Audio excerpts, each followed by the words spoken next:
Social मीडियावर cockroach पार्टीच्या नावानं पेज बनवत अभिजित दिपके या तरुणानं मोठं वादळ निर्माण केलं. काही दिवसातच लाखो फॉलोअर्स, बड्या चेहऱ्यांचं समर्थन आणि माध्यमांमधून मिळालेल्या कव्हरेजनंतर अभिजित दिपकेबद्दल भरपूर चर्चा झाली.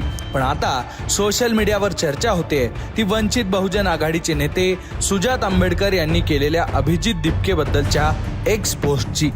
एका मुद्द्यावर बोलत असताना अभिजित दिपके यांनी आपली व्यक्त केलेली भूमिका ही स्पष्ट नसल्याची भावना सुजात आंबेडकर यांनी व्यक्त केली आहे आणि त्यावरून आता वेगवेगळ्या राजकीय चर्चा सुरू झाल्या आहेत. तसंच या मुद्द्याला एक वेगळं वळण लागण्याची सुद्धा शक्यता आहे. हे प्रकरण नेमकं काय आहे सविस्तर समजून घेऊ. घडलं असं की एक्स प्लॅटफॉर्मवर शटअप काउन्सिल नावानं असलेल्या खात्यावरून अभिजित दिपकेबद्दल एक पोस्ट करण्यात आली.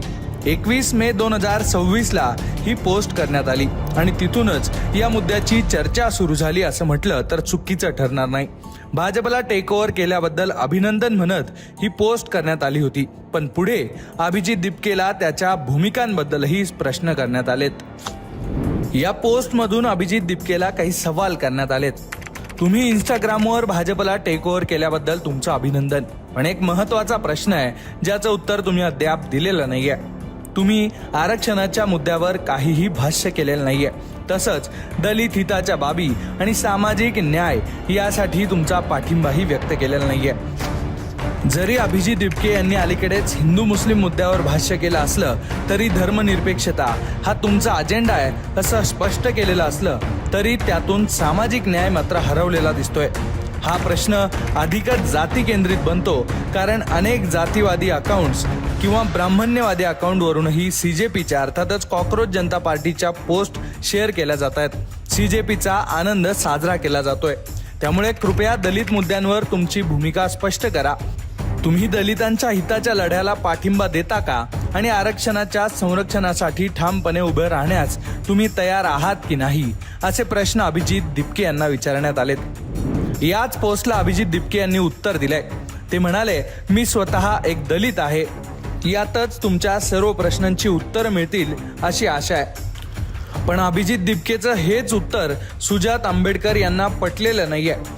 यावरच सुजात आंबेडकर यांनी प्रतिक्रिया दिली आणि हा मुद्दा अधिकच चर्चेत आलाय. मी दलित आहे आणि यातच तुमच्या सर्व प्रश्नांची उत्तरं मिळतील अशी आशा आहे असं म्हणणाऱ्या अभिजित दिपकेंना सुजात आंबेडकरांनी उत्तर दिलंय. सुजात आंबेडकर म्हणालेत की नाही बंधू, यानं प्रश्नाचे उत्तरं अजिबातच मिळालेली नाहीयेत. पंतप्रधान नरेंद्र मोदी हे तेली अर्थातच ओबीसी प्रवर्गातले आहेत. माजी सरन्यायाधीश भूषण गवई हे दलित आहेत. रामदास आठवले हे दलित आहेत. पंतप्रधान मोदींच्या कार्यकाळात ओबीसी समाजावर सर्वाधिक अत्याचार झाल्याचं दिसून आलं. तसंच इतर वर्चस्ववादी गटांना प्रवेश देऊन ओबीसी आरक्षणाची धार बोथट करण्यात आली आणि ओबीसी शिष्यवृत्तीसाठीचा निधी व त्यांची संख्या कमी करण्यात आली. दुसरीकडे सरन्यायाधीश गवई यांच्या कार्यकाळात एससी आरक्षणात क्रीमी लेअर अर्थातच आर्थिक निकष लागू करण्यात आला आणि अत्याचार प्रतिबंधक कायद्याची अर्थातच अॅट्रॉसिटी ऍक्टची अंमलबजावणी कमकुवत करण्यात आली. दलित असणं ही एक ओळख आहे, पण तुम्हाला विचारले गेले होते ते तुमच्या राजकीय भूमिकेबद्दलचे प्रश्न होते. मला माफ करा, पण जर तुम्ही एखादी स्पष्ट राजकीय भूमिका घेतल्याशिवाय केवळ तुमची ओळखच पुन्हा पुन्हा सांगत राहिलात तर तुम्ही त्या व्यवस्थेतील केवळ एक प्रतिकात्मक चेहरा बनून राहाल असं स्पष्ट मत सुजात आंबेडकर यांनी व्यक्त केलंय. यावरूनच आता अभिजित दिपकेला त्याच्या भूमिकेबद्दल आणखी प्रश्न विचारले जात आहेत. त्यामुळे अभिजित दिपके यांची काहीशी गोची झाल्याचंही पाहायला मिळतंय. अभिजित दिपके यांनी लोकमतला दिलेल्या विशेष मुलाखतीत आपण दलित असल्याचा उल्लेख केला होता. तेव्हा ते नेमकं काय म्हणाले होते ऐकूयात. आरोप लागतायत सर माझ्यावर, पण मला वाटतं जे माझ्यावर आता मला ज्या धमक्या भेटताय ना याच्यात एक इंटरेस्टिंग गोष्ट आहे सर. काल मला कोणीतरी धोरण विचारत होतं, तुझं दलितांबद्दल धोरण काय नाही. त्यांना माहिती नव्हती. माझी जात मी कधी सोशल मीडियावर अशी सांगितलेली नाहीये. तर माझ्यावर कोणी प्रश्न केला तुझं दलितांबद्दल तू ट्विटरवरती बोललायस की तू दलित आहेस म्हणून मी बघितलं. त्याच्यानंतर मला धमक्या भेटणं सुरू झाल्या. ही गोष्ट लक्षात घेतली पाहिजे. या म्हणजे याचा अर्थ भारतामध्ये 21व्या शतकात आपण आहोत. अजूनही जात, पंथ, धर्म याची कास लोक सोडत नाहीयेत. अजूनही भारत म्हणावा तसा पुरोगामी नाहीये. उलट तो अधिकाधिक कट्टर बनत चालला आहे कम्युनिझमच्या दृष्टीनं. याचा अनुभव अमेरिकेत बसून तुला येतोय. येतो मग सर. आता जेव्हापासून मी तसं बोललोय, मला किती लोक शिव्या घालू लागले जातीपातीवरनं. पण मी काय लक्ष देत नाही, कारण की मला काय त्या लोकांसमोर सिद्ध करून नाही दाखवायचं. मी शिकलो, मी इथपर्यंत आलोय. तर हे जे लोक आहे हे अजूनही बेरोजगार बसलेले आहेत. हे कोणत्याही एका पक्षाचा झेंडा घेऊन रस्त्यावर फिरणारे लोक आहेत सर.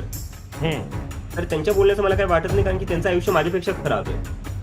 तर अशा लोकांना मी काय उत्तर देऊ.